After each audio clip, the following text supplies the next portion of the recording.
İmamlar bütün ayələrin həm təfsirini bilir, həm təvilini bilir. Keçən dəfə dedim, Əli əleyhissalam bir Quran gətirmişdi. O Quranı qəbul eləmədilər deyə Həzrət apardı. Deyirlər ki, o sonra imamlardan bir keçəcək. İmam zaman gələndə həmən Quran mühüm olacaq. Bu Quranla o Quran fərqi yoxdur. Çünki Quranın içi təhrif olmayıb. Allah deyib ki, qoruyacaq. Amma düzülüşlər, zaten biz bilirik ki, indiki əlimizdə olan Quran da böyükdən kiçiyə doğru düzülüb. Bu insanların istəyinə uyğun düzülüb. Burada problem yoxdur. Amma imam da özünə məxsus bir şəkildə düzüb.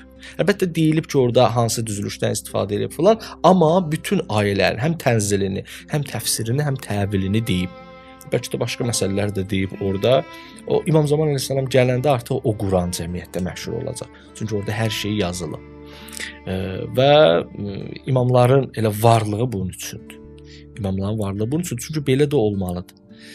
Quran hər şey zahirdən ibarət olsa, onda bu ancaq o dönəmə aid olan kitab olar. Hər şey zahir olsa. Məsələn, iradlardan birində də gördüm, mənə göstərdilər ki, deyir ki, yəni harda yazılıb ki, zahiri var, batini var Quranın. Əlbəttə ki, Quranın özündən də bunu çıxarış etmək olur, amma hədislər bunu çox yaxşı şəkildə deyir. Hətta deyiblər batini var, batininin də batini var. Nə qədər batini var? Əli əleyhissalamdan peyğəmbər buyurur ki, peyğəmbər mənə Quranın batinini öyrədirdi. Batininin batinini öyrədirdi.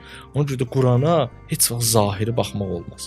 Kim Qurana zahiri baxsa, o düzgün baxmır. Və onu da bilənlər ancaq peyğəmbər və imamlardır.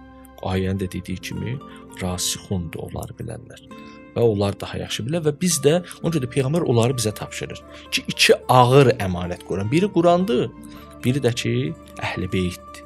Əhl-i Beyt nə üçün? Bəziləri elə bilirlər ki, Əhl-i Beyt yəni peyğəmbər öz belə deyək, qohumlarını, yaxınlarını sığortalı belə yox. Bizə ona görə onu əmanət qoyur ki, bunlar sizə dini yaxşı başa sala biləcək. Bunlar yaxşı başa sala bilərlər.